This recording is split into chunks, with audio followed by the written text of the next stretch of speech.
Bienvenue sur les apprentis lecteurs Le Trône de Fer, le podcast lecture-relecture du Trône de Fer ou The Song of Ice and Fire sans spoiler.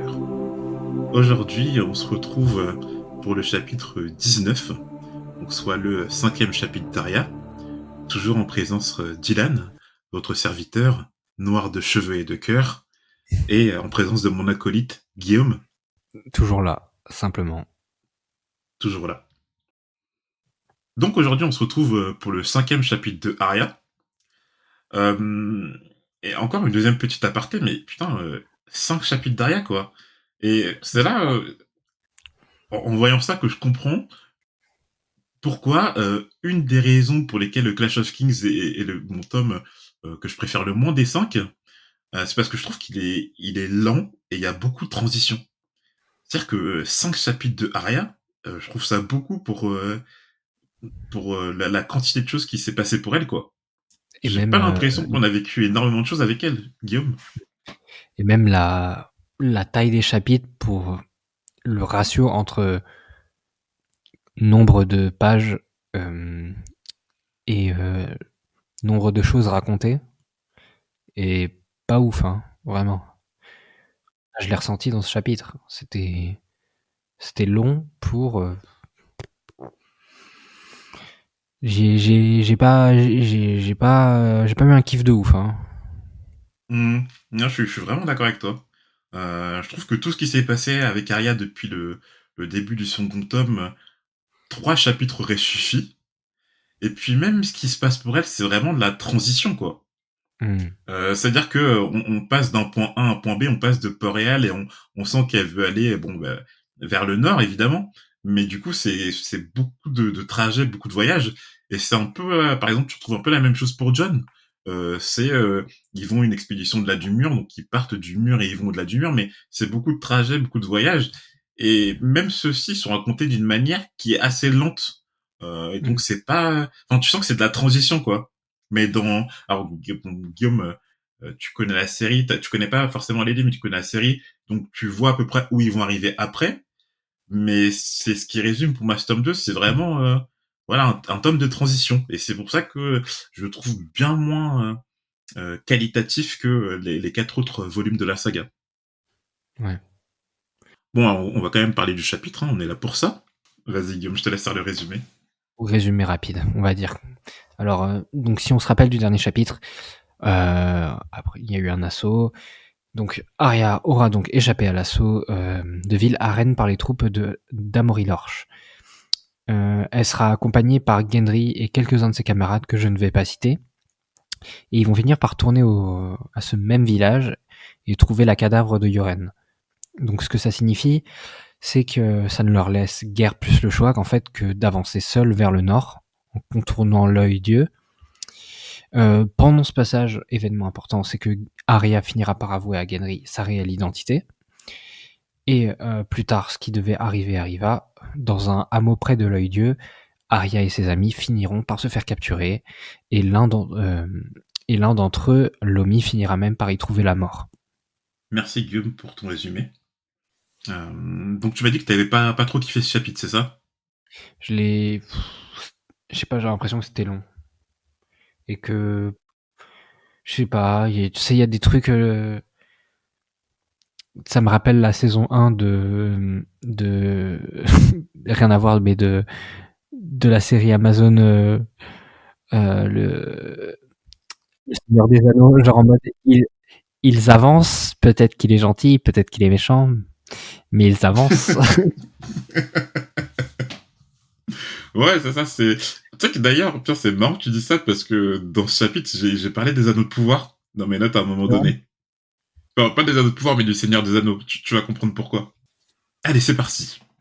Le chapitre débute peu après la fuite d'Arya de Ville Arène, le bourg qui a entouré la forteresse d'Arène-Hall, et où elle et la troupe de Yoren venaient de se faire attaquer par les hommes Lannister menés par Armory Lork. Arya venait de repérer un petit village près d'un lac, encore habité qui plus est, ce qui devenait très rare dans le conflant, parce que Arya voyait de la fumée s'élever des cheminées et entendait un cheval hennir. On avait déjà eu un aperçu des ravages que le conflit avait pu faire dans la région de par les précédents chapitres de Arya, Et c'est encore confirmé dans ce chapitre où elle se dit que partout ailleurs, il n'avait pas, il n'avait trouvé que solitude et désolation. On apprend par les pensées de Arya que la nuit suivant l'attaque de la forteresse de Villarène, elle, Gendry, Tourte Chaude et Lomi Main Verte étaient retournés sur les lieux pour y chercher des survivants, mais ne restait là-bas que cadavres et cendres. Les Lannister, eux, menés par Sir Armoy Lorque, s'en étaient allés depuis bien longtemps. Alors, je me permets d'intervenir sur une chose. T'es pas du tout au courant qu'on dit Amory Lorque et pas Armory Lorque.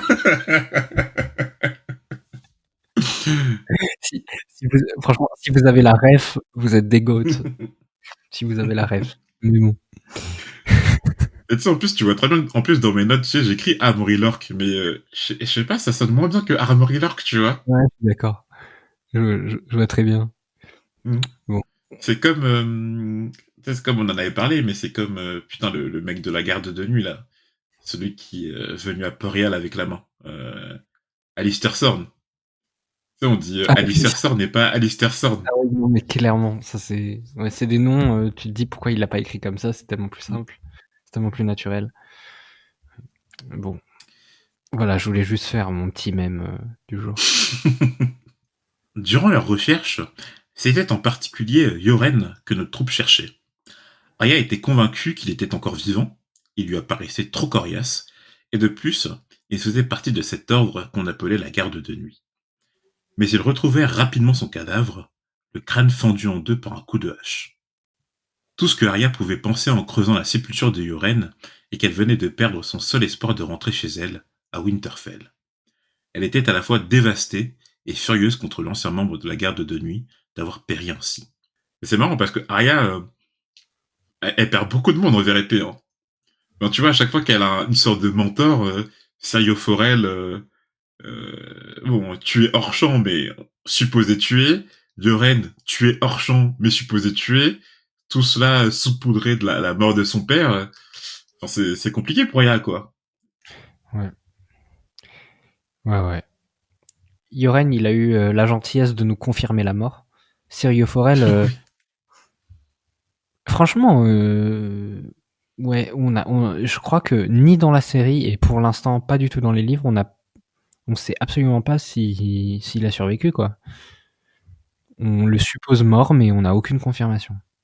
Donc, pour toi, tu penses que dans la suite des livres, Sirio Forel ne reviendra pas, ou tu penses que il y a peut-être une chance que...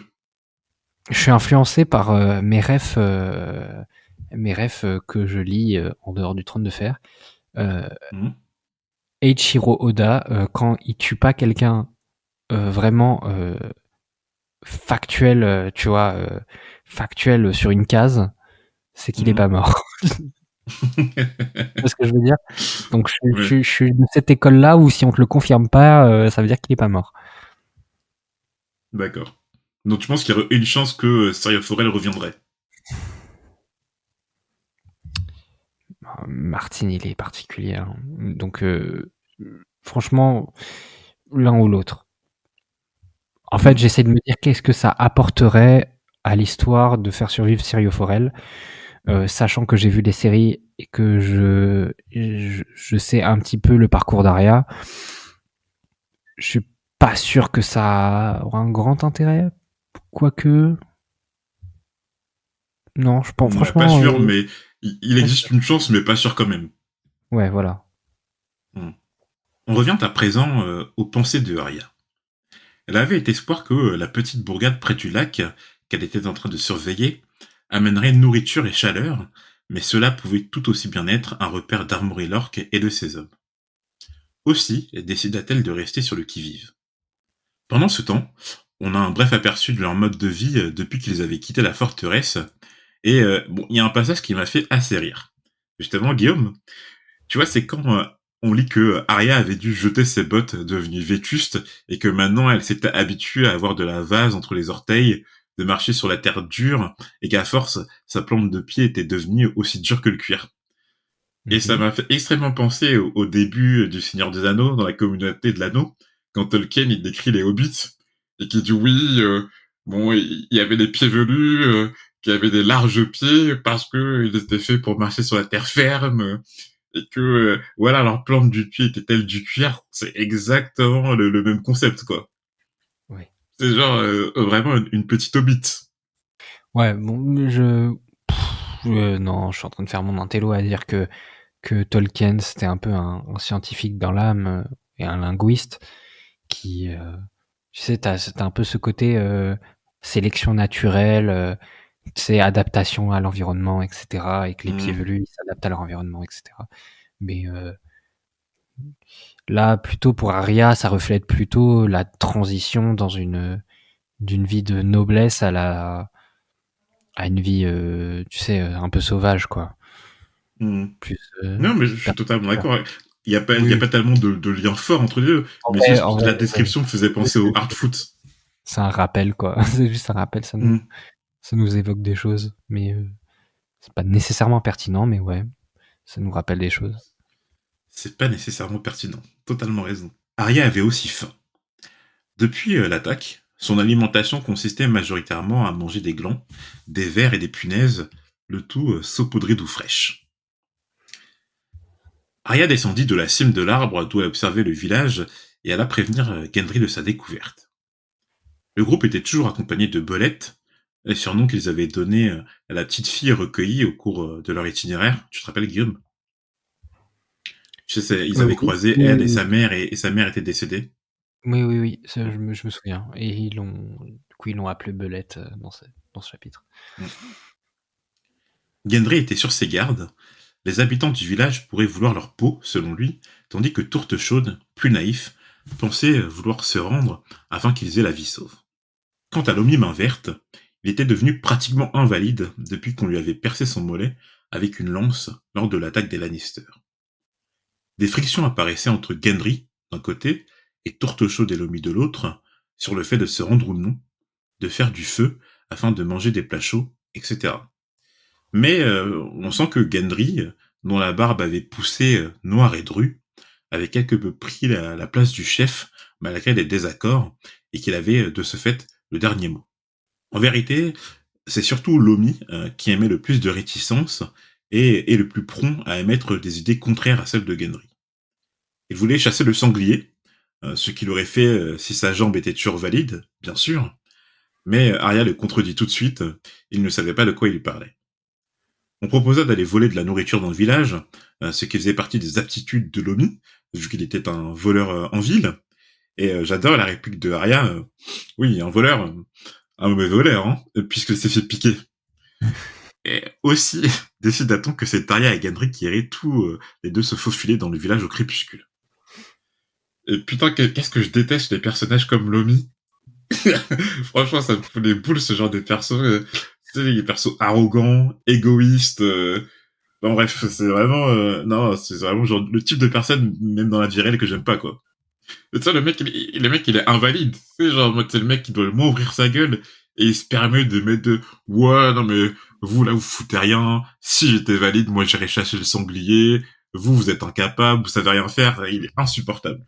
C'est vrai que c'est un stéréotype de perso que on retrouve dans beaucoup d'œuvres, mais pour le coup, je suis pas capable de te citer quelqu'un là tout de suite. Mais t'arrives à penser à un perso un peu comme ça dans une autre œuvre qui est un peu. Il y en a, putain, il y en a, c'est sûr, il y en a. Des Ouais, non, c'est sûr. espèces de. Surtout dans les trucs un peu post-apo, un peu post-apocalyptique euh, ou trucs de zombies. Euh... C'est des persos un peu comme ça, un peu toxiques. Ouais, mais dans les romans post-apo, ça se prend quand même assez au sérieux, alors que tu vois là que Martin, je dis pas que Lomi c'est un running gag, mais tu sens que ouais, il le prend quand même sur le ton de la blague, quoi. Genre il Mm. est là parce que il est là, mais en vérité, tout le monde s'en fout de lui, quoi. Ouais. Mais en tout cas, t'as raison, ce genre de persos doit exister, c'est juste que là, je l'ai pas en tête, mais Ouais, c'est pas c'est en des tête. persos qui sont assez insupportables. Ouais. Ouais, Tourtelomi mais avait tout de même des réticences, principalement dues aux loups qui rôdaient dans le conflant et dont ils avaient peur. Ça fait plusieurs fois, du coup, bon, qu'on entend parler de ces loups, hein, Guillaume, les loups du conflant, depuis le ouais, ça début me du saoule. tome 2. Ça me saoule de ouf, c'est loup. Je m'en bats les couilles, hein. C'est bon. Bon, franchement, là, j'en ai plus rien à foutre. Mm. Je sais pas où il va en venir Martine avec ses putains de loups. Mmh. Soit tu développes un truc, mais t'arrêtes de me parler de loups dans les bois tous les 3 chapitres. Franchement, j'en ai rien à foutre. Bah, c'est un truc de ouf Développe parce un que truc, je crois on a que compris qu'on avait. Waouh, il y a des hurlements de loups dans les bois. Waouh, putain. tu vois, c'est un peu le reproche que je fais à ce début de Clash of Kings. C'est qu'en vrai, t'as 5 chapitres de rien, et dans les 5 chapitres, il y en avoir 4 où on nous dit justement qu'il y a des hurlements de loups. Tu vois, c'est des trucs qui peuvent se résumer en 2-3 chapitres, quoi. Il me fait chier avec ça, quoi. Putain. Mm. Ouais, c'est ouf. Mm. Donc on entend parler, bon, alors quand la troupe de Yoren s'est arrêtée dans une auberge, il y avait des rumeurs qui couraient sur une meute de loups incontrôlables. Ariane avait aussi croisé par une nuit dans le conflant au moment où il dormait avec la troupe de Yoren.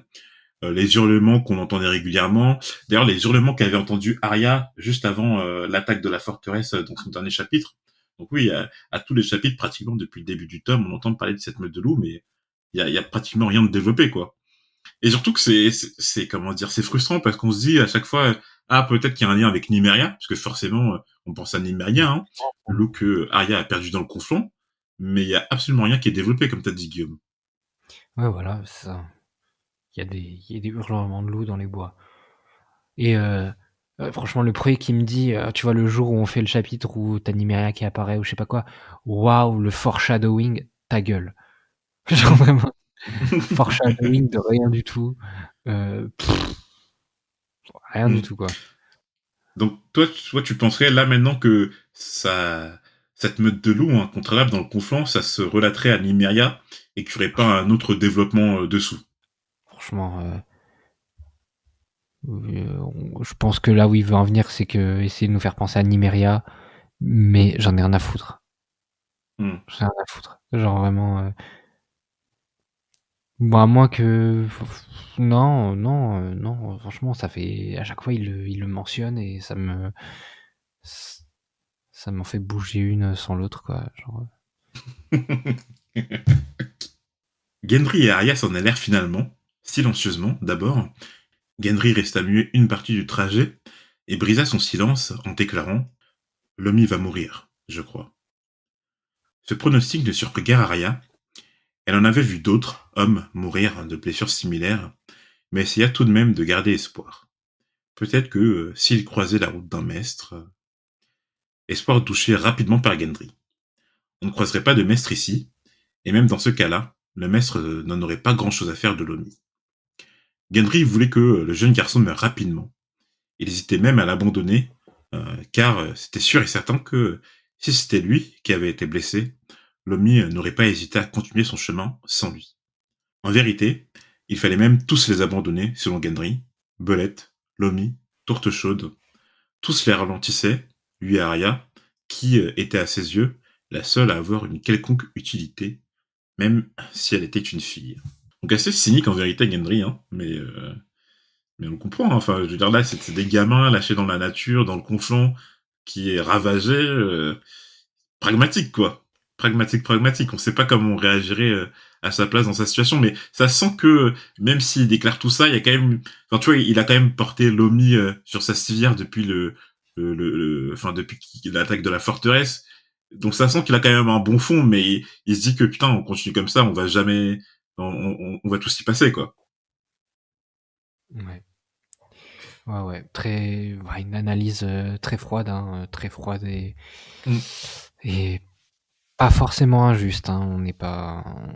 C'est difficile de ne pas le comprendre dans son analyse de la situation. Arya commença à se défendre, craignant pour son secret, parce que oui, alors c'était pas encore révélé qu'elle était une fille à Gendry, hein, et de manière assez véhémente. Je ne suis pas une fille. Mais le sort était scellé. Trop d'indices avaient mené Gendry à cette conclusion, et lorsqu'il lui demanda de sortir sa queue qu'elle n'avait évidemment pas, elle ne put se résoudre qu'à lui dire la vérité. Ça, et le fait qu'elle faisait partiellement confiance à Gendry, de par sa personne, mais aussi parce que la reine le voulait aussi. Le tout accompagné du fait qu'elle ne pouvait pas le tuer. Il restait bien plus costaud qu'elle. Et c'est marrant ça parce que Arya elle évoque vraiment la possibilité de le tuer quoi. Moi j'ai dit depuis le début du... Alors je sais pas, peut-être Ouais, ouais, depuis la mort de Ned, mais je trouve qu'elle est devenue assez froide, hein. ouais, le meurtre, c'est plus du tout un tabou pour elle. Tu vois, c'est un tabou pour 99,9% des gens sur Terre, mais pour elle, bah, c'est un recours. Je dis pas que c'est la situation, c'est pas la, que c'est la solution la plus facile pour elle, mais c'est un réel recours à considérer d'éliminer quelqu'un, quoi. C'est un truc de ouf. Je suis totalement d'accord avec toi. Harry, comme on l'appelait depuis que Yoren l'avait recueilli, se révéla à Gendry comme étant Arya Stark de Winterfell. Tout fut alors sens dans l'esprit de Gendry. L'ancienne main du roi s'appelait Stark. Voilà pourquoi elle avait cru que les manteaux d'or étaient à sa poursuite. Arya lui expliqua que Yoren comptait la ramener à Winterfell. La réaction de Gendry est, je trouve, assez amusante quand il se rend compte que Arya fait partie de la haute, que c'est une fille d'un grand seigneur et qu'elle serait une dame dans le futur. Il alla même jusqu'à s'excuser de lui avoir parlé de queue ou de lui avoir demandé de pisser devant lui. Mais Gendry se rendit bien vite compte que Arya n'avait absolument pas les manières d'une dame et revint très vite à son comportement habituel avec elle. Donc c'est marrant sa réaction parce que tu sens vraiment que voilà qu'il y a une distinction, il y a une distinction de classe quoi, que depuis le début il se comporte avec elle d'une telle manière que le fait de savoir qu'elle vient de la haute, juste ça, enfin ça lui fait totalement reconsidérer la personne d'Arya quoi. Mais ce que je veux dire c'est qu'il a vécu avec elle pendant quoi, je sais pas, ça doit faire un mois, 2 mois. Et que même ça lui a pas suffi à se dire, bah non, c'est une personne tout à fait normale, tu vois. Alors il se dit, putain, mais là, je suis en train de faire n'importe quoi, elle fait partie de la bourgeoisie, de la noblesse, il faut que je lui montre un certain respect, quoi. Franchement, ça me touche pas. Hmm. Je sais pas, c'est un propos, si c'est un propos qu'essaye d'aborder Martine, je speak full honest, hein, mais Hmm. si c'est un propos qu'essaye d'aborder Martine sur la différence entre les classes sociales, Non, la façon dont il je l'aborde, pense pas ça qu'il me faut touche aller pas. jusque-là, Mais après, bon, mais c'est assez drôle. ouais, non, mais c'est vrai, c'est vrai. Non, mais c'est vrai que on dit ça, mais en soi, c'est quelques lignes sur des milliers Hmm. de pages, hein, donc. Et puis ça se voit qu'à la fin, il se fout de sa gueule, tu sais, il Ouais. lui dit, ah, pardon, excusez-moi, Oui, madame. oui, c'est vrai qu'en vrai, c'est juste, il essaye voilà, de rendre la situation un peu plus réaliste, le petit choc, et puis le retour à la réalité, Hmm. quoi. Mais bon, c'est juste, je vois pas de raison de s'étaler dessus, quoi. Arrivant près du village, une odeur pestilentielle les frappa de plein fouet. Ils pensèrent d'abord à du poisson pourri, mais l'odeur était encore plus pourrie et plus infecte. C'était l'odeur de cadavre qu'ils sentaient. Arya l'avait déjà connue avec Yoren et tous les autres qui périrent dans la forteresse. Ils se séparèrent alors pour être plus efficaces, elle et Gendry, dans leurs recherches. Arya s'approcha silencieusement et entendit des chevaux ainsi que des voix d'hommes. Elle se faufila discrètement vers les voix et comprit d'où venait l'odeur. Non loin du lac qui bordait le village, un gibet de bois avait été érigé, tandis que des cadavres y ballottaient, entourés de mouches et de corbeaux. Plusieurs cadavres étaient présents, tous défigurés, mutilés par les corbeaux. Arya vit 2 hommes en vert près du gibet, arborant des bannières rouges et jaunes. Elle ne put voir clairement ce que les bannières représentaient, mais elle se figura d'elle-même que c'était l'œuvre des Lannister. Car qui, à part eux, aurait pu créer une boucherie pareille? Un cri retentit, brisant son observation. Un troisième homme apparut près du gibet, traînant un prisonnier devant lui. Arya ne put les reconnaître distinctement, mais le aume étincelant coiffé de cornes que portait le captif lui suffit pour savoir que Gendry était un idiot et qu'il s'était fait capturer. Les hommes Lannister posèrent une question à Gendry, auquel il ne répondit pas, ou répondit mal, et le rouèrent alors de coups avant de subtiliser son aume et de l'emmener vers un entrepôt. Au moment où ils ouvrirent la porte, un petit garçon essaya de s'enfuir, mais il fut vite rattrapé et remis dans l'entrepôt, poussant un cri strident de douleur qui frappa Arya. C'est à ce moment-là que Arya put clairement voir les bannières qu'arboraient les hommes. La première, rouge avec le lion, comme elle s'y attendait, l'emblème Lannister, et la deuxième, jaune, avec 3 figures noires qui couraient sur un champ jaune. Des chiens, se figura-t-elle plus tard. Arya ne put dire où elle avait déjà vu cet emblème, mais le lecteur sait, grâce au dernier chapitre de Sansa, que cet emblème est celui des Clegane. Donc je sais pas Guillaume si tu te rappelles la petite histoire qu'avait conté Sandor Clegane à Sansa par rapport à la création de cette Mmh. bannière. Ouais. C'est bon, on l'avait rappelé il y a pas si longtemps que ça, mais en gros, je sais pas si c'est Tytos Lannister ou encore son père, un Lannister, s'est retrouvé dans la merde, avec un quel animal? Je ne sais plus. S'est retrouvé, vraiment, dans une situation compliquée et il y a un monsieur qui était le maître de 3 chiens, qui s'est ramené et qui l'a sauvé de cette situation et pour le remercier, il l'a anobli et ce mec a choisi comme, emblème, les 3 chiens C'est ça. et c'est la maison Clegane. Ce mec c'était le grand-père de Gregor et Sandor Clegane, et donc c'est comme ça qu'est née la maison Clegane. Mmh. Et c'était qui du coup le Lannister? Le père de Tytos Lannister encore, hein? Non, c'était Tytos Lannister. C'était Ouais. Tytos Lannister, Il s'est d'accord. retrouvé justement, euh, comment dire, euh, entre un lion, justement, qui est l'emblème de la maison Lannister, décidément, Ouais, voilà. et une de C'est ses un lion, proies. j'ai hésité, je me suis dit c'est l'emblème des Lannister, mais en fait, ouais, ça rend le truc un peu cocasse, Mm. quoi. Genre, c'est l'emblème de ta propre maison qui vient te bolos. Mais donc, il y a des lions à Westeros. Hein. Non, mais ça c'est. Moi, j'aimerais bien savoir où ils sont Ouais. ces lions sauvages, tu vois. C'est marrant, t'es dans un safari. Tu vas dans le conflant, tu croises des lions, tu croises un peu tous les animaux qu'il y a sur les différents emblèmes des différentes maisons. En Europe, il y avait pas des lions, genre en Grèce et tout? Franchement, je connais Oh absolument pas là le là, je me climat demande qu'il faut aux lions pour exister. ouais. Mais je crois que tu sais parce que genre, dans les contes, enfin dans les contes, les 12 travaux d'Hercule et tout, tu sais, il y a le lion de Némée et tout et je crois que, tu vois, c'est genre un lion mais sur le territoire grec. Ah non, mais franchement, j'en sais absolument rien. Parce que Ah, faudrait vérifier, mais là, je. Déjà, s'il y a des il y lions avait en des Europe, lions en déjà, ça me Grèce? surprend. Hein. Ouais. Mm. Faire un fact, checking, rapidos, mais ouais.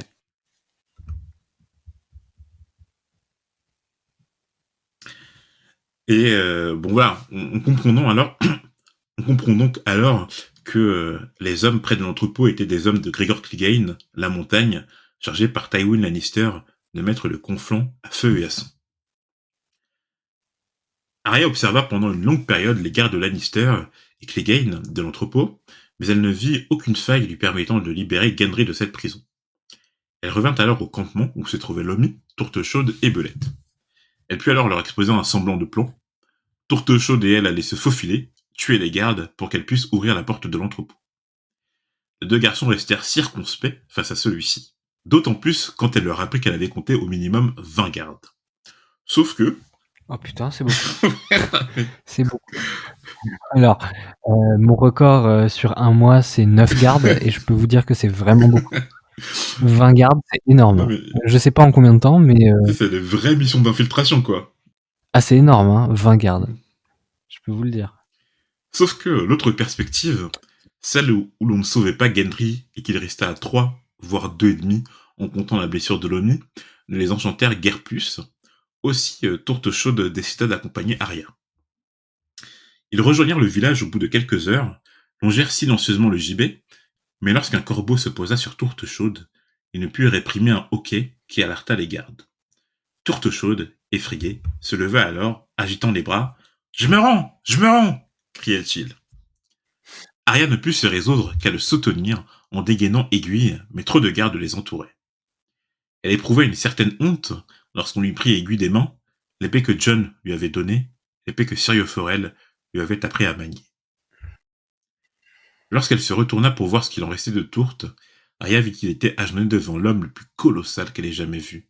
Un monstre sorti des histoires de vieille Nan, la conteuse de Winterfell, pensa-t-elle. C'est à ce moment précis que Arya se rappela où elle avait vu cette bannière des 3 chiens courant sur un champ jaune. Lors du tournoi de la main donné à Port-Réal, sa sœur Sansa lui avait appris que cette bannière appartenait au grand frère du limier, la montagne, Grégor Clegane.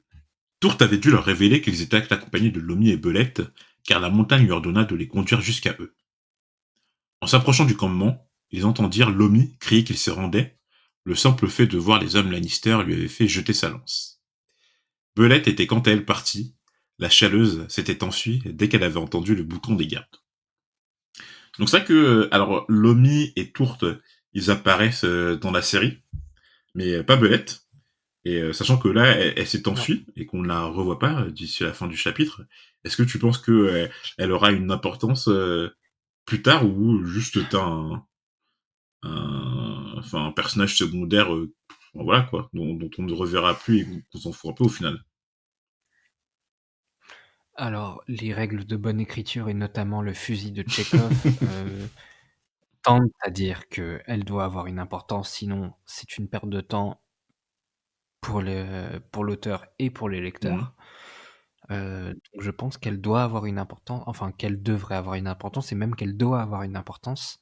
Sinon, c'est un mauvais move, de la part de l'auteur. OK. C'est mon point de vue.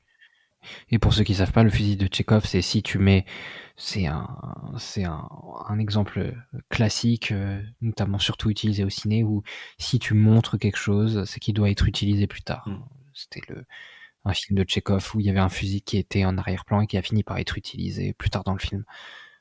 Mais voilà, c'est le principe. Les hommes Lannister demandèrent alors à Lomi où se trouvait ce fils de pute de Dondarrion, mais Lomi n'y comprit guère et ne put répondre à leurs questions. Et d'ailleurs, c'est sans doute la même question que les gardes avaient posée à Gendry lorsqu'ils l'avaient attrapé. Alors, concernant Lord de Beric Dondarrion, bon, maintenant, Guillaume, hein, ça fait plusieurs fois qu'on l'évoque, euh, Ouais. surtout depuis, comment dire, la capture de Ned, mais bon, des petits rappels ne font pas de mal. Donc, il faut se rappeler qu'on a rencontré Beric Dondarrion lorsqu'il était venu à Port-Réal, participer au tournoi de la main, et puis Eddard l'avait envoyé dans le Conflent afin d'exécuter Grégor Clegane, la montagne, suite à ses assauts répétés contre les villageois du Conflent. On a appris ensuite, dans un des chapitres de Tyrion, du premier volume, que malgré la mort de Ned, Beric Dondarrion continuait d'harceler le camp Lannister. Et dans le dernier chapitre de Arya, c'est la première question que posent les hommes d'Armory Lork à Eoren lorsqu'ils se toisent à la forteresse. Est-ce que vous faites partie des hommes de Lord Beric Dondarrion? Donc, on comprend que si à la fois Armory Lork et Rhaegar Clegane cherchent Beric Dondarrion, c'est qu'il a dû leur faire du sale, hein. Dans le conflant, il a dû leur mettre bien la misère, hein. Ouais, franchement, tu sens le trauma, on dirait, Kylian, à la finale, de la coupe du monde, genre, pour les Argentins, ils ont beau avoir gagné, le triplé, c'est un trauma, Ouais. quoi. Non, Beric Dondarrion, là, franchement, clairement, il doit leur causer bien du souci parce que t'as l'impression que tout le monde le cherche. Ouais. Ça fait 10 000 fois qu'on le mentionne en disant Beric Dondarrion, ah, le mec qui harcèle le camp Lannister, etc. Et personne n'arrive à l'attraper, tu vois. Le mec qui nous a mis 3 buts en finale. Et tu sais, pour qu'à chaque fois, c'est la première question qui vienne, que ça soit des hommes d'Amory Lork ou des hommes de Rhaegar Clegane, c'est que vraiment, c'est devenu la priorité number one. J'imagine, dans le conflit, il y a des primes. Avez-vous vu Avez-vous vu Beric Dondarrion? El señor Mbappé, s'il vous plaît. Est-ce que vous avez vu Beric Dondarrion, mort ou vif? Les Lannister comprirent rapidement que Lomit avait un problème à la jambe, et quand le jeune garçon leur expliqua qu'il ne pouvait pas marcher, et qu'on devrait le porter, l'un des hommes lui planta une lance dans la gorge en riant à moitié. Le porter, qui dit. En fait, la scène de fin, elle me fait trop rire quand le mec lui dit ah ouais, mais t'as un problème à la jambe. Ah bah ouais, là je peux pas marcher, hein, faudra me porter. Ah, porter, hein. Ah ouais, ah oui, il faut te porter. La scène dans la série, je la trouve grave violente, genre, tu sais, il lui tend la main, genre, en mode: «Je vais te relever» et il se sert du mouvement pour le relever, pour lui planter le truc dans la Mmh. gorge. C'est genre en mode: «Ah tiens», genre, tu sais, il fait: «Tu veux porter? Pas de souci, allez prends ma main».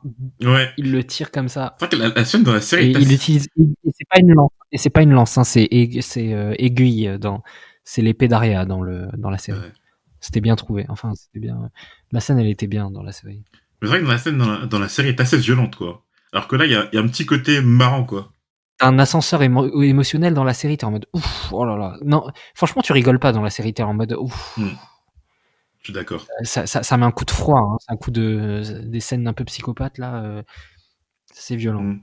Bah, surtout qu'en en fait, enfin non, dans la série, on voit vraiment la mort d'un enfant, quoi.